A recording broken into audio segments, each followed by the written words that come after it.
outside really costs $100 minimum. It's crazy. I leave my house and money just starts evaporating. I didn't plan to spend anything. I just wanted to get fresh air, maybe touch grass. And now I'm $14 deep in iced latte and contemplating $38 hummus. Every social event is a financial ambush now. Let's grab drinks. It sounds cute until you realize that's code for $17 cocktails, $6 sharing fees, and $42 in emotional regret. Even the free plans cost money now. A walk, yeah, cool, until you pass a store and suddenly you need a candle that smells like Scandinavian pine and validation. I don't know. Then someone's like, let's just Uber there. Okay, $28 one way. Should we split an appetizer? Yeah, that's another $18 for 3 decorative bites and a leaf. And at this point, staying in isn't boring. It's a financial strategy. I don't even go out anymore.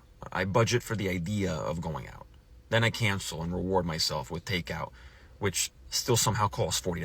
I don't know. This guy must be living in either Canada or like in the first world, because this is the truth right here. You step outside, you're like, oh, good morning. You sniff the fresh air in the morning. Ka-ching!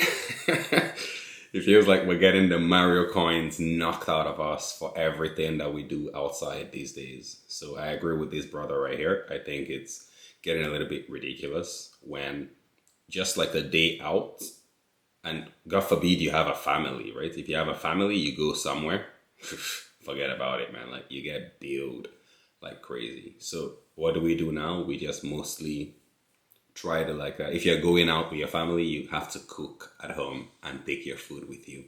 Because you want to stop at Tim Hortons or McDonald's or something, but before you get home, you're well deep into like hundreds of dollars. So yeah, nowadays people need to be planning better if you want to go out. Now this guy seems like a single guy, so it's not even that bad. Going out as a family in Canada nowadays, boy, you better be planning for that trip weeks in advance, or unless you're a high earner, of course. I'm sorry, kids, but we're not going to be participating in fall pumpkins this year. $16 for a pumpkin? $20? Absolutely not. That's crazy, man. $16 for a pumpkin. And the worst part is, like, most of these pumpkins after Halloween, they just end up collecting rot, right? They end up getting rotten and dumped out in the garbage. So really, like, talk about the Grinch that stole Christmas, or rather, the inflation that stole Halloween.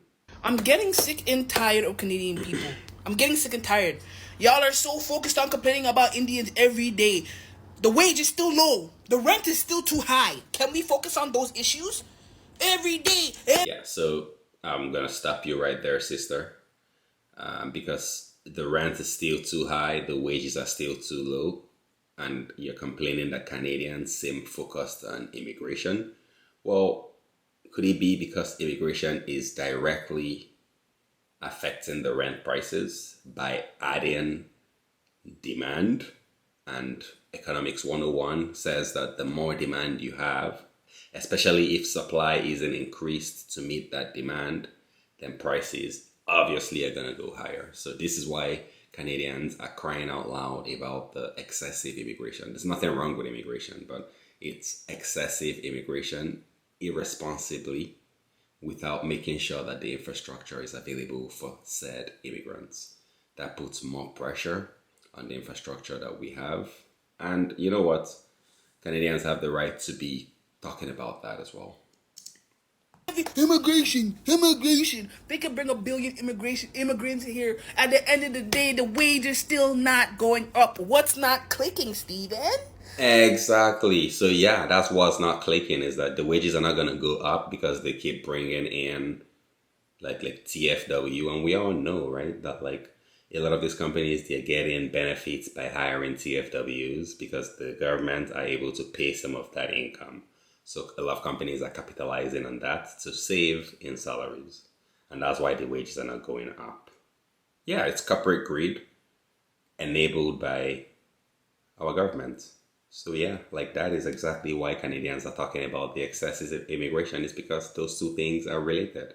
Excessive immigration is what is putting a downward pressure on the wages. What doesn't this sister understand here? What's not clicking, Steve? Can we focus on the main task at hand? You think if all brown people leave, all of a sudden the wage is gonna skyrocket $28 an hour? Can we focus on the capitalism issue going on in this country, please? I'm tired of y'all with your freaking Twitter. Why does she think that the corporations are so pro-immigration? It's because it works for them, right? They're able to get people from third world countries that are willing to do the same work that Canadians will be doing, but then for way cheaper. Your fingers with your fingers on your internet. Oh my gosh, I'm so tired of being here. Oh my gosh, why can't they move out? Oh my god, I'm tired. I don't care if you don't like them. The wage is too low. The groceries are too expensive. They're price gouging on the groceries, and you're talking about Indian people. Please. Yeah, so I get what she's saying, right? Like, we don't want to be like, as if we're like targeting any specific group of people. I get where she's coming from, but she's wrong to think that people shouldn't be crying out loud about the excessive immigration that happens in Canada, because that is exactly what is causing the cost of living increase that she's talking about here. That is exactly what is supporting the toxic capitalism that we see happening here. So on one hand, I see where she's coming from, that is not the be all and end all. It's not all immigration's fault, right? Definitely not. There's still some other issues that are unresolved. But you know what? The excessive immigration is one of the reasons why we're where we are right now. And it needs to be talked about, in my opinion. I'm curious to hear what you guys have to say about these clips down in the comments below. Be sure to share your thoughts, share your opinions. Even if we disagree or we agree, it's fine. Let's just have a discussion about this. Be sure to smash that like, smash that subscribe. And until next time, peace.